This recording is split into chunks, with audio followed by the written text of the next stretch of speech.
because we're emotional beings and because everything is emotional, why shouldn't we take the time to become emotional Jedi Masters? And it's not that hard once you know the hack. There's a simple hack. And once you got it, it changes everything. Welcome to the podcast about communication in business. Did you know that I'm known as the speech coach for executives? That's because I help business leaders deliver the intended message for greater success. And we do that through one-on-one coaching or group training for the team.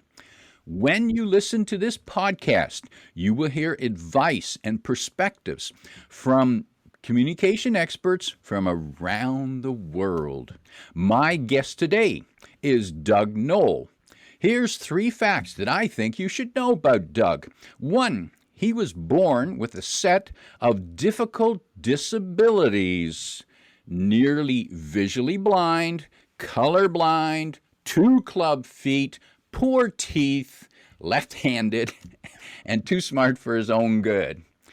2, he found his life's calling at age 50 when he left a successful civil trial practice to become a peacemaker, mediator, author, and teacher. And 3, he's living a blessed life on 10 acres in the Central California Sierra Nevada foothills, about 60 miles south of Yosemite National Park. And he shares this life with his incredible wife, 2 border collies, 2 cats, and 6 chickens who are taking the month of August off from laying eggs. Go figure, August no egg month. Doug Noll, welcome to your intended message. Hey, George. Well, first of all, I want to thank you so much for having me on your show. And, I've listened to a lot of your podcasts, and what you're building here is really something very special. So I just want to acknowledge you for that. And for everybody who's listening, the most important thing you can do for George is to give him a 5-star review on Apple or Spotify or whoever. I've given him a 5-star review. And I urge you to go out and do exactly the same thing, because the way great podcasters like George get recognized is by people like us who listen and vote. And so go out and do it right now. Give him that 5-star review. It's really important. And thank you for that, Doug. And yes, those are my thoughts exactly that I'm not able always to say, but that's what I I want, can say please. I can say it, and I will. 5-star reviews, everybody. Don't screw around. We want to spread the message. And That's Doug, right. glad to have you back again. And folks who might remember you from a previous one, we talked about your book, how to Calm and calm an angry. angry person in 90 seconds or less. And that's not calming them in a violent way, but by speaking them and really calming them down. And it looks like magic when you do it. It does.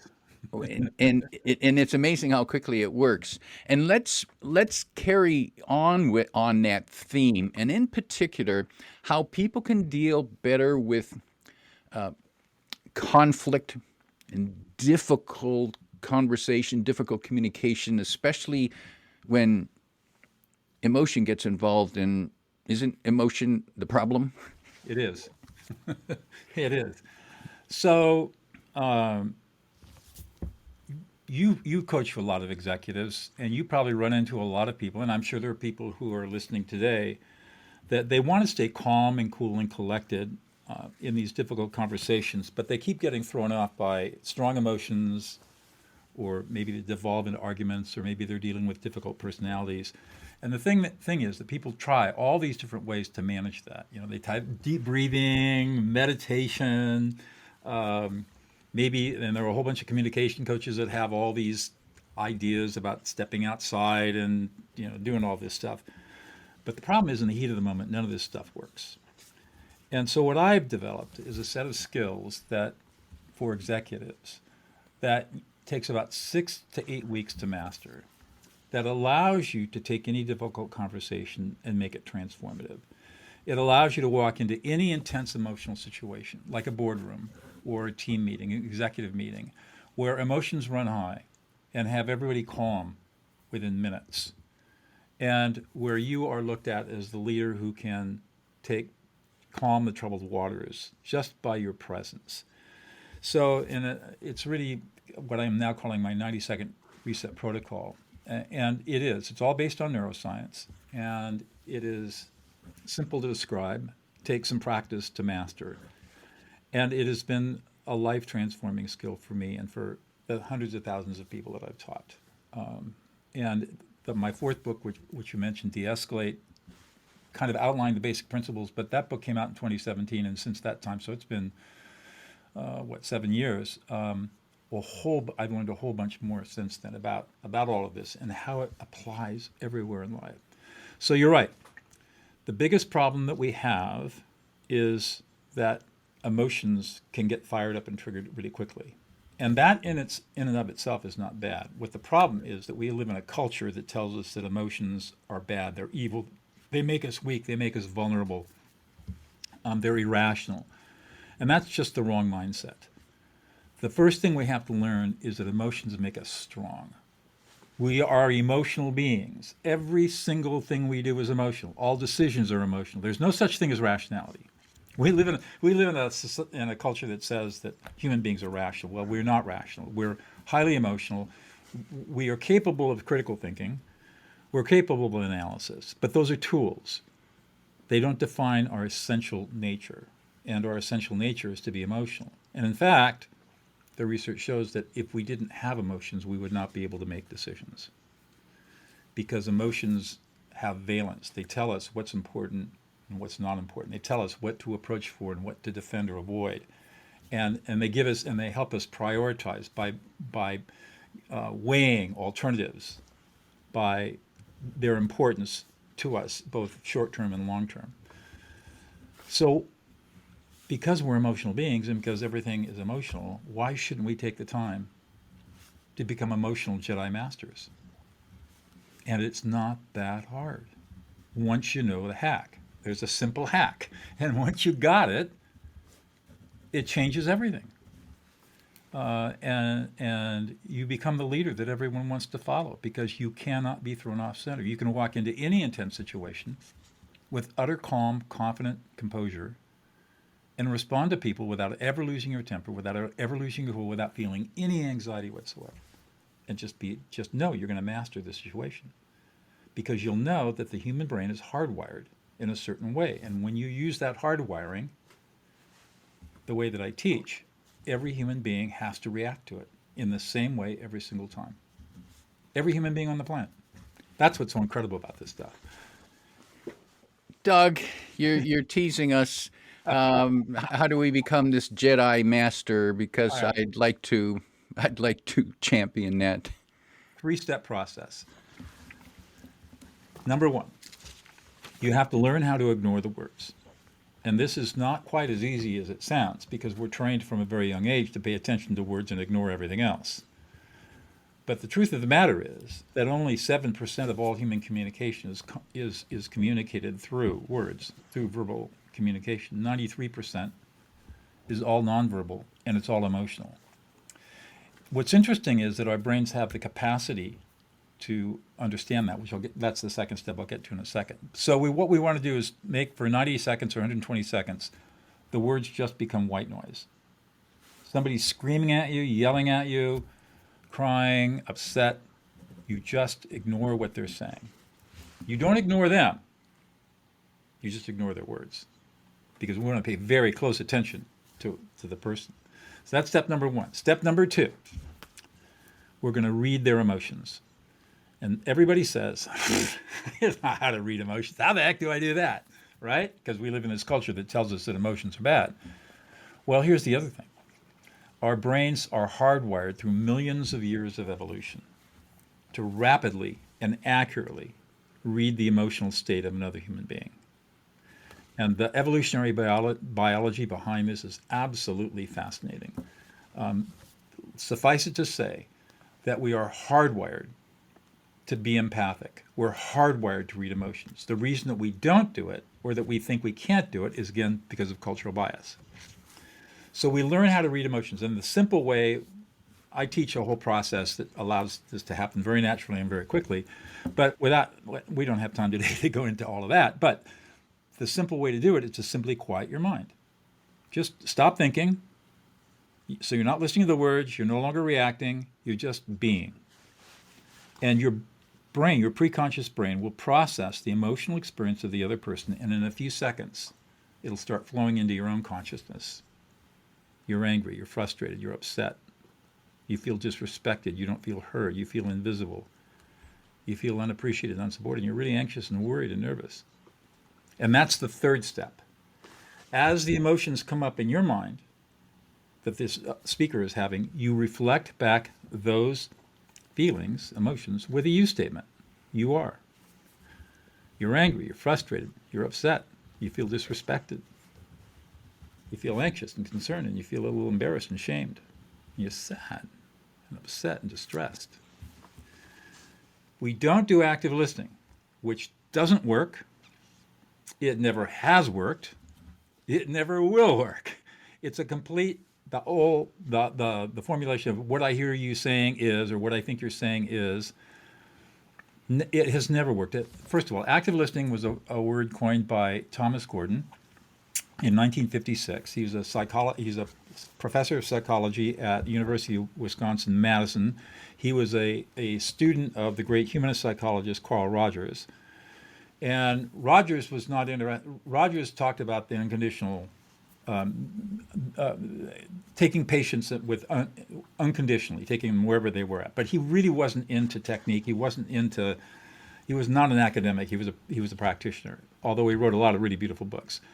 Gordon figured out that listening is really important. So he talked about this active listening stuff. But his formulations, which really are pretty good when they're used in their raw state, got perverted in the human potential movement.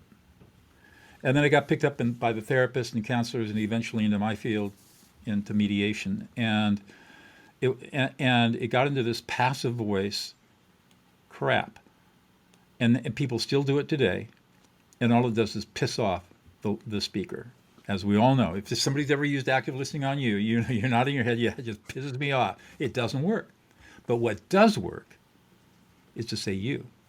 So, George, you're really frustrated. You feel completely abandoned and betrayed and rejected, and you're all alone.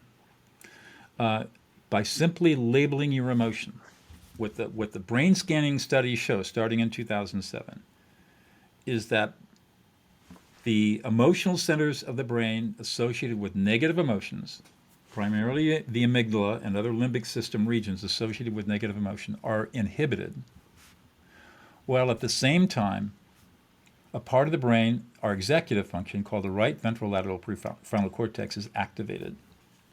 So it goes like this in about 90 seconds. And you literally calm down that brain in a minute and a half. And every human brain on the planet is hardwired for this. So you ignore the words, read the emotions, reflect back the emotions with a you statement. Don't ask questions. Are you angry? No. What I think you're feeling is X? No.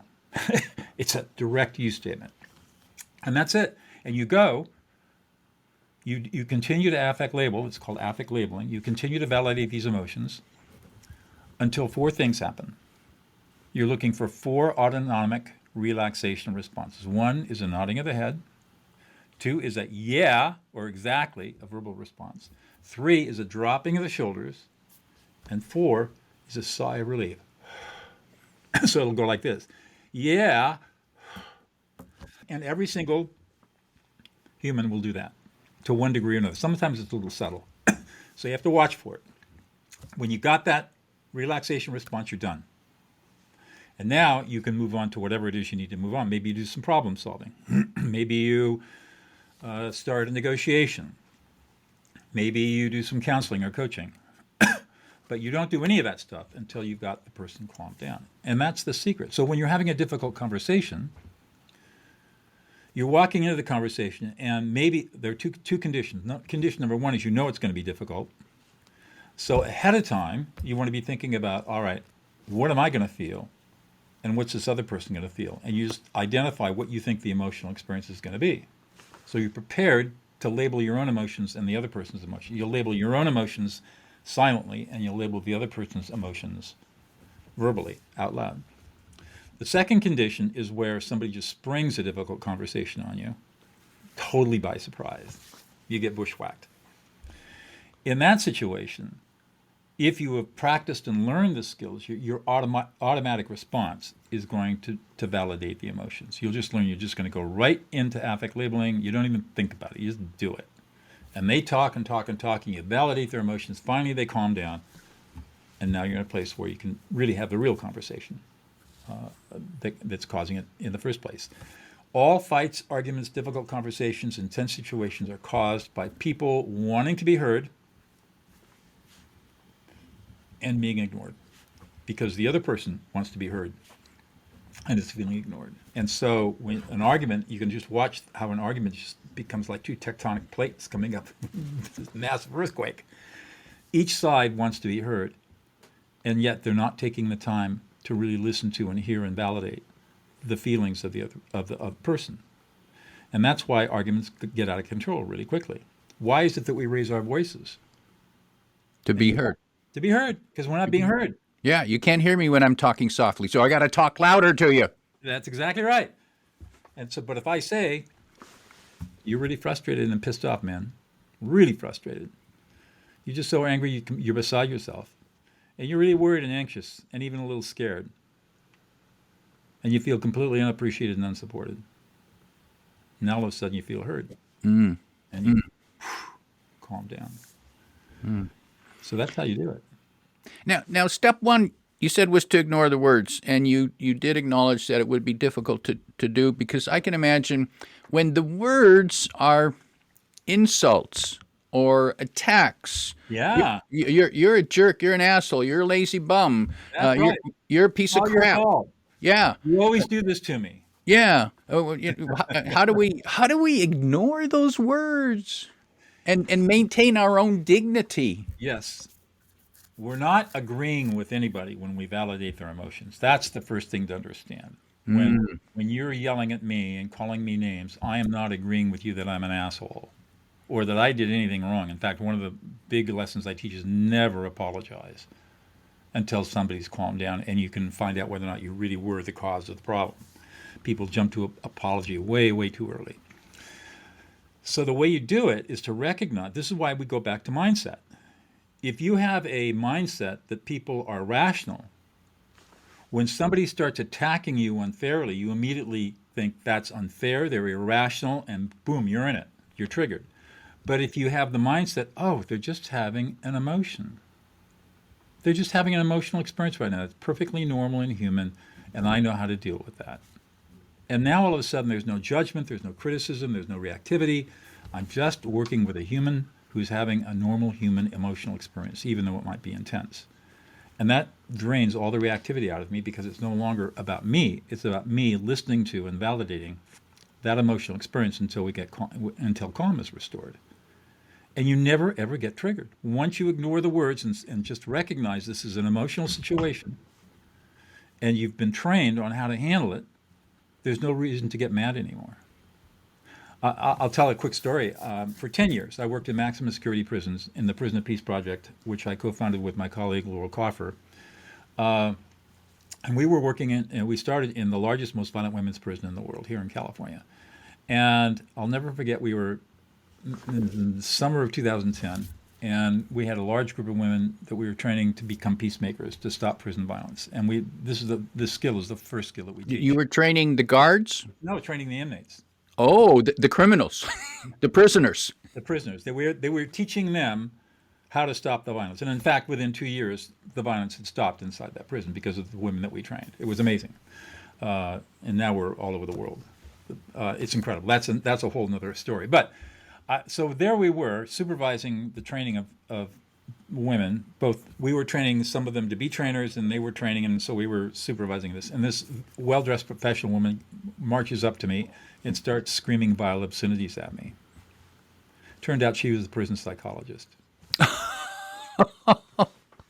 And she was offended Yep. by the fact that I was a large white male, obviously Anglo-Saxon, evil by definition person, and just started ripping into me. And all I just sat there and I just affect labeled her and affect labeled her and can't calm down. And it was like nothing ever happened. And she didn't understand what I'd done to her, but she walked away feeling like she'd been heard and recognized. And it didn't, before, in my trial lawyer days, I'm also a secondary black belt.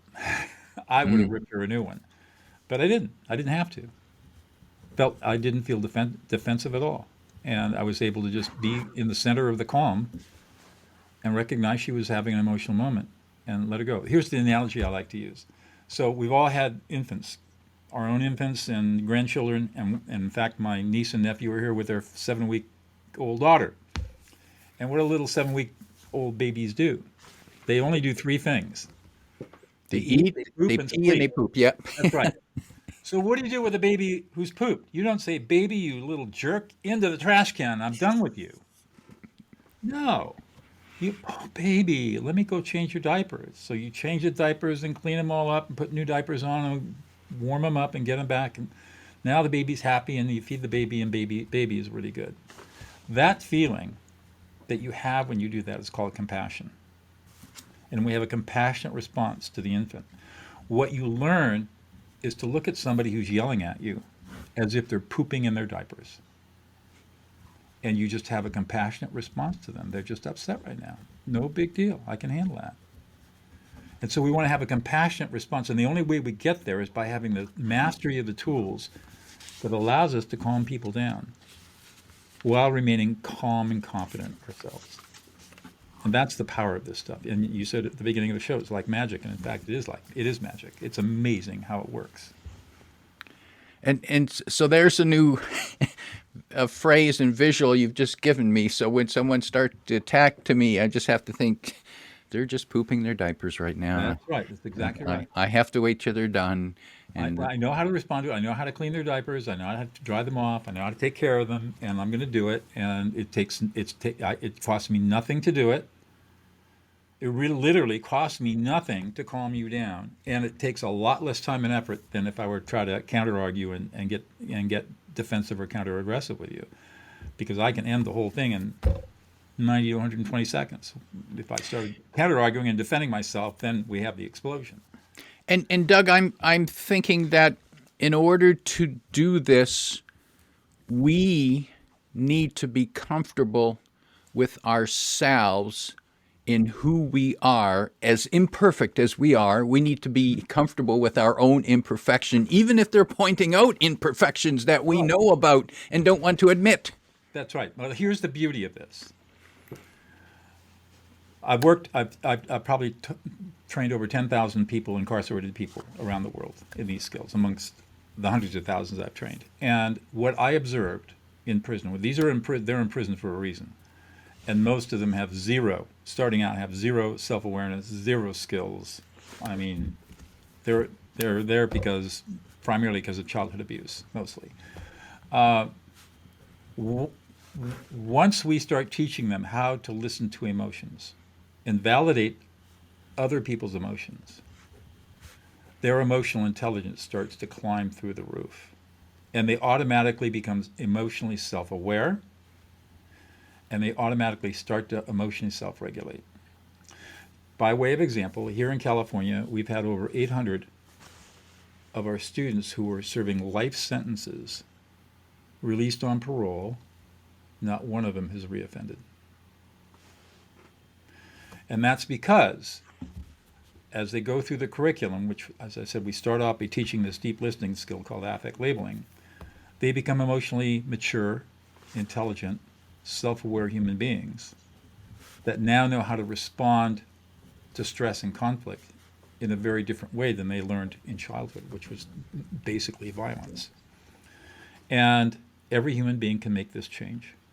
So yes, self-awareness is critical, but the beauty of it is you don't have to retreat to a cave for 40 years and meditate to develop that. You don't have to hire a therapist and pay $10,000 to become emotionally self-aware. All you have to do is learn how to listen to emotions and reflect them.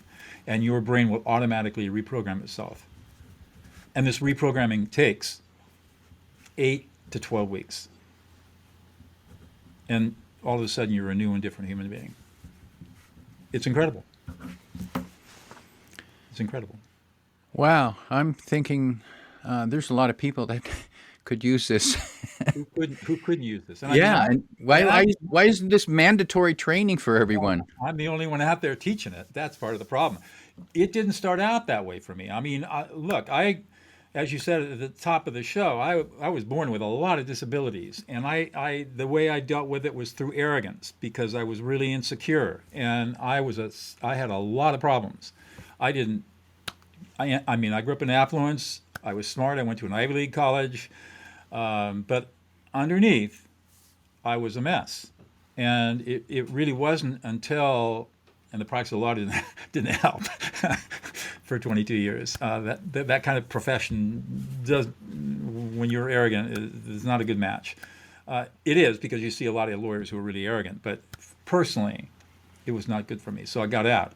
And it wasn't really until 2005 when I discovered these skills that I really started to change and grow. And the growth was really dramatic and rapid for me. And really, that's when my life started,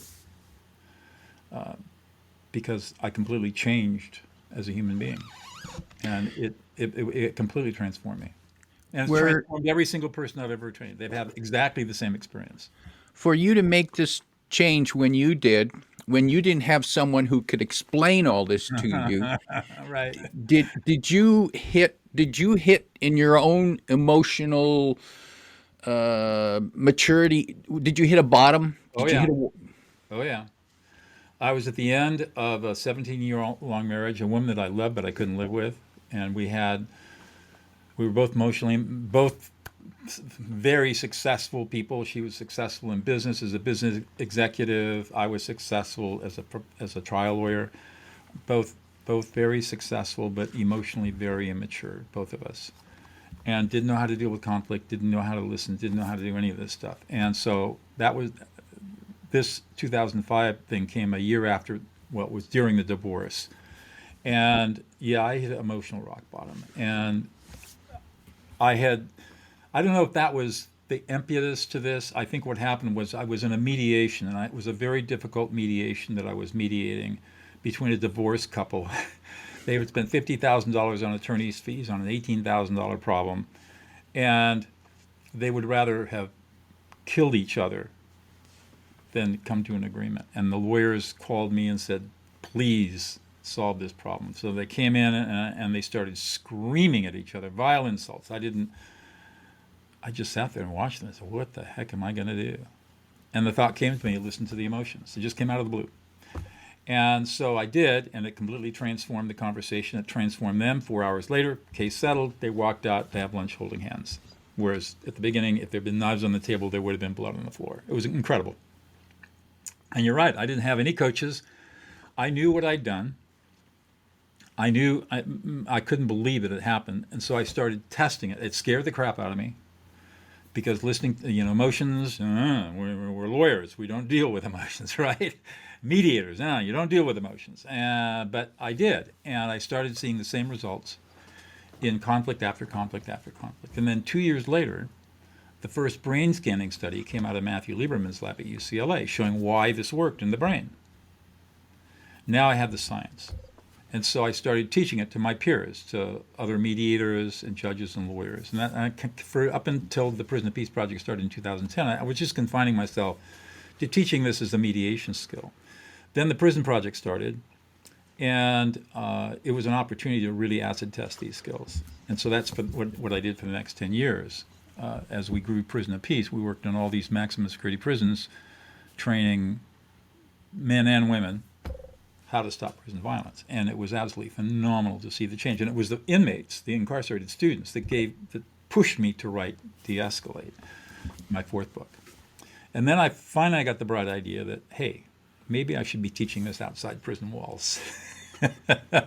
And so I started doing that. And I teach a graduate course at the Strauss Institute of Dispute Resolution, a winter intensive. And of course, I do private workshops and speak on it and coach just like you. Same model you've got. Private coaching, group coaching, to help people learn these skills. And like I said, it's only if you work at it. If you do what I tell you to do, it's about 2 or 3 hours of work a week. You can have mastery in 8 weeks.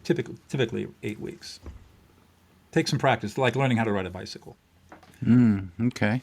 And I I certainly put more time in each week riding my motorcycle. There you go. There you go. I mean, remember when we learned how to ride bicycles? We started out at 3 years old on a tricycle, right? And then about 4 years old, we got a little bicycle, two-wheeler with the training wheels. Did the training wheels for a couple of months, 4 or 5 months, and then at some point in time, Dad or Mom takes us out. They take the training wheels off and they run alongside us.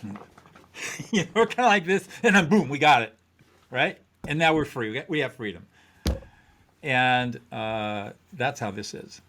You start with training wheels, and then you take the training wheels off, and you wobble a little bit until you see that it works. And once you see that it works, you're sold for life. You'll never go back, ever. But in the beginning, there's some wobbles and stumbles because it's so counterintuitive and counternormative to what we think we should be doing with angry people. And that's the fun part, helping people overcome that initial fear. And then once they get it, their eyes go like this. Well, how come I didn't have this 20 years ago? So, Doug, you have a wonderful free gift for people. I do. I do. Tell us about that and who it's for. So, so this is for people who are putting out emotional fires. They have difficult conversations. They're dealing with anger or upset, or they just want to build more intimacy or more connection. And it can either be personal or it can be professional. And basically what you want to do is improve the quality of your life and stop the fights and arguments forever. So that's what you really need is a system. And that's what I put together. I call it my Peace Under Pressure Kit. And I'll tell you how to get it in a second. But you're going to get 4 things. Number 1, you're going to get access to my de-escalation advisor. This is a really cool little chat GPT agent that we put together where you can type in the situation and it will give you the prompts on what to say. And it's working pretty good. So you can play around with that, and that'll get you into the idea of how to label emotions. And the second thing that I'm doing, which I have not done before, is that I'm giving you access to my Dealing with Anger and Aggression 4-week online course. That's a course I've been selling for $1,000, but I said, the heck with it. I'm just going to give this away for free to the podcast audience. So you're going to you'll get access to that, which will take you through how to do affect labeling and give you ways of looking at anger and aggression in ways you've never thought about before. And then the last thing I'm doing is I've just created a school community called Stop Arguments Cold. And this is a community where people can come in, it's absolutely free. People can come in and engage and ask questions and learn and share stories. And I've got a whole bunch of free resources in the educational section, again, to help people learn these skills. And so how do you get this? Well, you got to reach out to me. I don't need your email, but what I do want you to do is go either to LinkedIn or Facebook or Instagram and just DM me. And it's typically at Facebook and LinkedIn is at Douglas Noll, and type in the word your intended message 25. And I or my VA will catch that, and we'll have a little bit of a chat. Eventually, give me your email address, and then I will send this all to you by email. If you want to just email me directly, you can do that at doug@dougnoll.com and bypass social media. Just email me, put in the subject line your intended message 25, so I know it came from George's audience, and I'll reply right back with links to all the goodies, and that'll get you started. Incredible offer. Too good to miss that. Make sure you follow up, and you can find those links in the description below. Doug, as we prepare to wrap up, imagine you're meeting with a person who's about to go into a meeting that they know is going to be difficult. Right. How can they best prepare themselves if they haven't been through your training program yet? How can they prepare themselves for the meeting? The best thing to do is to think about what are all the emotions that you're feeling right now. And what are the emotions that what potential emotions could you experience in the meeting? So right now, before you walk in, you're feeling anxious, maybe scared, maybe you're afraid of being disrespected or being ignored or being insulted. So you've got fear. You get some fear around that. And maybe you're feeling, if you really dig deep, you might feel a little bit sad or hopeless or maybe helpless or distressed, because we're all looking for connection. And even in business, we're looking for connection. And when we don't have connection, we feel sad about that. So just identify that.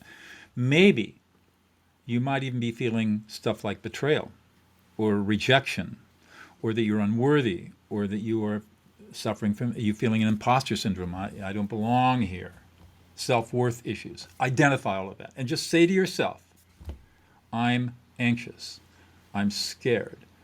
I don't think I belong here. I feel like I'm an imposter. I feel like I'm a fraud. I'm afraid of being found out, of really being discovered.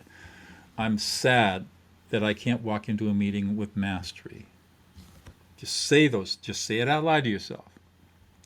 And then when you're in the meeting, you think about what are all the things that could happen in the meeting that could be really intense. So people, again, if you're thinking it's going to be a difficult meeting, maybe it's performance review, maybe it's just a difficult client, maybe it's a board of directors that's really angry at you. Think about all the things that could be said to you and how you would feel about that. And be prepared during the course of the meeting to silently tell yourself what you're feeling. So if somebody's being really rude, I'm feeling really insulted right now. I'm feeling really disrespected. I feel completely unappreciated and unsupported, and I'm completely misunderstood. And it's making me sad and unhappy. You don't say that out loud. You say it to yourself. But even right now, as I say this to myself, I can feel myself calm down. And you just keep reflecting to yourself. Now, if you got the skills, your foundation, your question was you don't have any skills. You haven't learned yet. This is how you do it right now. This is what you can do right now. And you can actually write down the emotions that you're going to experience. And if you don't have a good list of emotions, just go online and say, give me a list of emotions. And there are all kinds of tools out there that you can use. The de-escalate advisor and say, I'm going into a bit difficult meeting and this is what's going to happen. And it'll give you what am I feeling? And what are and it'll help you with that. So it's really the key is preparation. Just know you're walking into a meeting, identify the feelings that you're going to probably have, and that you have going in, the anxiety you have going in, and then be very specific and granular about how you label your feelings. There's a difference between being angry and frustrated. They're both anger emotions, but there's a difference. You're irritated, annoyed, pissed off, disrespected, don't feel heard, don't feel appreciated. You feel like you're being treated unfairly. Just identify everything that you're feeling. And you'll find that you're feeling about 10 or 15 different emotions with different levels of intensity. And just start saying, this is what I feel right now. And then you'll calm down and you'll be totally prepared to be that person watching everybody poop around you and holding the baby and changing the diapers. Wonderful, powerful advice. This is a program you're going to want to listen to again and take notes. My guest today is Doug Noll, reminding you that we are emotional beings and we can learn to master our emotions. If you like what you heard, tell your friends. And post your 5-star review on Apple Podcasts because that helps more listeners find us. Come back every week for more practical insights to help you deliver your intended message. I'm your host, George Torok.